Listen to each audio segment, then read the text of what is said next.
Selamat pagi, salam sejahtera untuk kita semua. Saya dengan Benyamin Purba, mahasiswa Magister Hukum Universitas Kristen Indonesia, kali ini akan mempresentasikan dengan tema Otoritas Jasa Keuangan atau OJK untuk mata kuliah Hukum Perbankan dengan Ibu dosen Dina Napitupulu. Pembentukan OJK dilatar belakangi oleh adanya kebutuhan untuk melakukan penataan kembali lembaga yang melaksanakan fungsi pengaturan dan pengawasan di sektor jasa keuangan. Ada 3 hal yang melandasi.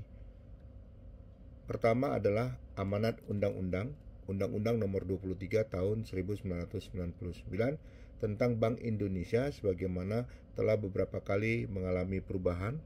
Terakhir Undang-Undang 6 Tahun 2009 penetapan peraturan pemerintah pengganti Undang-Undang Nomor 2 Tahun 2008 tentang perubahan kedua atas Undang-Undang Nomor 23 Tahun 1999 tentang Bank Indonesia menjadi undang-undang mengamanatkan pembentukan lembaga pengawasan sektor jasa keuangan yang mencakup perbankan, asuransi, dana pensiun, sekuritas, modal ventura, dan perusahaan pembiayaan serta badan-badan lain yang menyelenggarakan pengelolaan dana masyarakat. Landasan kedua adalah perkembangan industri keuangan. Kita tahu proses globalisasi dalam sistem keuangan dan pesatnya kemajuan di bidang teknologi, informasi, serta inovasi keuangan telah menciptakan industri keuangan yang sangat kompleks, dinamis, dan saling terkait. Landasan ketiga adalah perlindungan konsumen. Permasalahan di industri jasa keuangan yang semakin beragam antara lain meningkatnya pelanggaran di bidang jasa keuangan dan belum optimalnya perlindungan konsumen jasa keuangan mendorong diperlukannya fungsi edukasi, perlindungan konsumen, dan pembelaan hukum. Yang keempat, konglomerasi lembaga jasa keuangan. Saat ini terdapat kecenderungan lembaga jasa keuangan besar memiliki beberapa anak perusahaan di bidang keuangan yang berbeda-beda kegiatan usahanya atau konglomerasi.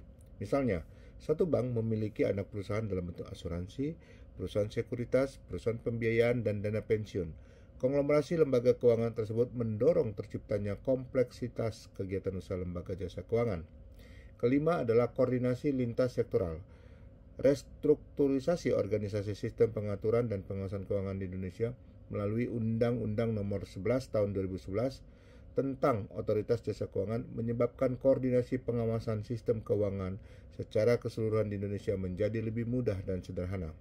OJK bersama-sama dengan Kementerian Keuangan, Bank Indonesia, dan lembaga penjamin simpanan melakukan koordinasi lintas sektoral secara cepat dan tanggap dalam menangani berbagai permasalahan di sektor jasa keuangan. Selain itu, OJK juga akan mempermudah koordinasi lintas sektoral dalam hal terjadi krisis keuangan yang berpotensi sistemik. Koordinasi lintas sektoral yang semakin baik diharapkan akan mendorong harmonisasi kebijakan di bidang fiskal, moneter, dan sektor jasa keuangan yang semakin terpadu, saling mendukung, dan menjaga kestabilan sistem jasa keuangan di Indonesia. Ruang lingkup dan pengaturan otoritas jasa keuangan. Pengawasan sistem keuangan di Indonesia meliputi pengawasan makroprudensial dan mikroprudensial.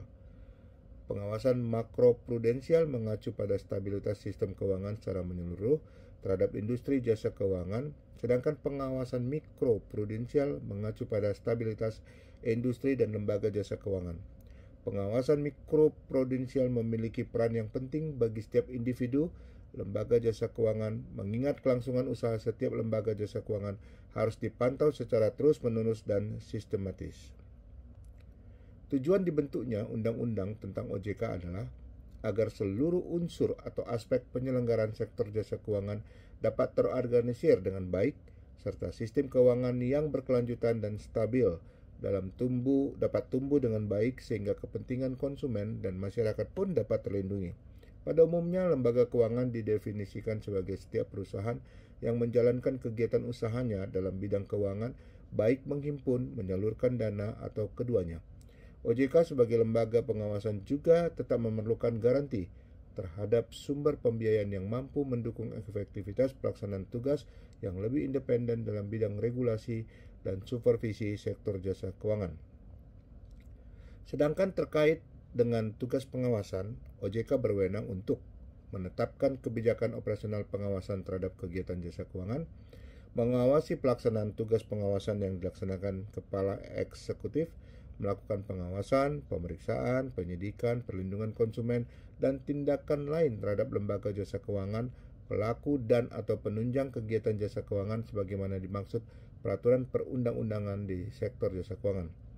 Memberikan perintah tertulis kepada lembaga jasa keuangan dan atau pihak tertentu, melakukan penunjukan pengelola statuter, menetapkan penggunaan pengelola statuter, menetapkan sanksi administratif terhadap pihak yang melakukan pelanggaran terhadap peraturan perundang-undangan di sektor jasa keuangan, dan memberikan atau mencabut izin usaha, izin orang perseorangan, efektifnya pernyataan pendaftaran, surat tanda terdaftar, persetujuan melakukan kegiatan usaha, pengesahan, persetujuan atau penetapan pembubaran dan penetapan lain. Tujuan, fungsi, tugas, dan wewenang OJK. Tujuan dibentuknya OJK adalah salah satu karakteristik khusus yang memiliki OJK serta menjadi nilai tambah keberadaan OJK sebagaimana diamanatkan dalam Undang-Undang OJK adalah kewenangannya di bidang edukasi dan perlindungan konsumen. Kewenangan ini tercermin dalam amanat pasal 4 Undang-Undang OJK yang menyebutkan bahwa pembentukan OJK dilakukan dengan tujuan 1. Keseluruhan kegiatan dalam sistem jasa keuangan terselenggara secara adil, teratur, transparan, dan akuntabel. 2. Mampu mewujudkan sistem keuangan yang tumbuh secara berkelanjutan dan stabil. Dan 3. Mampu melindungi kepentingan konsumen masyarakat. Visi dan misi OJK. Visi OJK adalah menjadi lembaga pengawas sektor jasa keuangan yang terpercaya, melindungi kepentingan konsumen dan masyarakat yang mampu mewujudkan industri jasa keuangan menjadi pilar ekonomi nasional yang berdaya saing global, serta dapat memajukan kesejahteraan umum.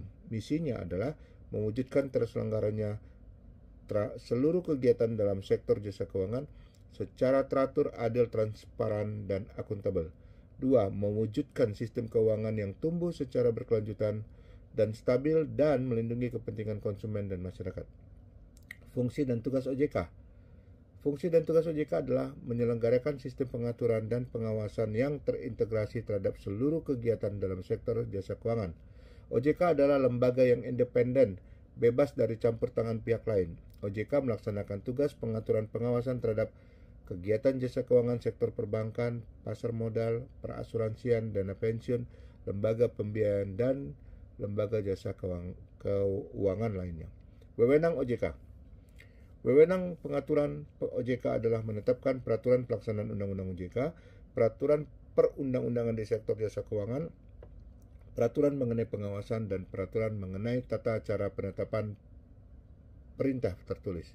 Wewenang pengawasan OJK adalah menetapkan, melakukan pengawasan dan perlindungan konsumen sektor perbankan, pasar modal, dan industri keuangan non-bank, memberikan dan atau mencabut izin usaha, pengesahan, persetujuan, atau penetapan dan pembubaran, memberikan perintah tertulis kepada lembaga jasa keuangan dan menunjuk pengelola statuter dan menetapkan sanksi administrasi. Terkait edukasi dan perlindungan konsumen, OJK memiliki kewenangan untuk melakukan edukasi kepada masyarakat dalam rangka pencegahan kerugian konsumen dan masyarakat, pelayanan pengaduan konsumen, dan pembelaan hukum untuk kepentingan perlindungan konsumen dan masyarakat. Dewan Komisioner OJK. Susunan Dewan Komisioner OJK adalah sebagai berikut. 1. Seorang ketua merangkap anggota. 2. Seorang wakil ketua sebagai ketua komite etik merangkap anggota. 3. Seorang kepala eksekutif pengawas perbankan merangkap anggota.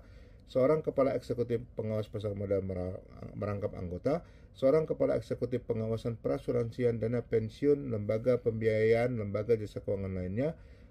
Ketua Dewan Audit merawat anggota, seorang anggota yang membidangi edukasi dan perlindungan konsumen, anggota ex officio dari BI yang merupakan anggota Dewan Gubernur BI, dan seorang orang anggota ex officio dari Kementerian Keuangan yang merupakan pejabat setingkat eselon 1 Kementerian Keuangan. Kesimpulan, OJK lahir sebagai amanat dari undang-undang untuk melakukan pemisahan dengan Bank Indonesia. Pengaturan OJK dalam Undang-Undang Nomor 21 Tahun 2011 cukup jelas menggambarkan bahwa peran dan kewenangan OJK dalam perekonomian Indonesia OJK memiliki tugas yang cukup besar melakukan pengawasan terhadap 3 industri besar, yakni bank, mencakup pengawasan dan pengaturan sebagaimana dijelaskan dalam undang-undang, industri keuangan non-bank yang dulunya bernama Lembaga Keuangan Bank dan Pasar Modal.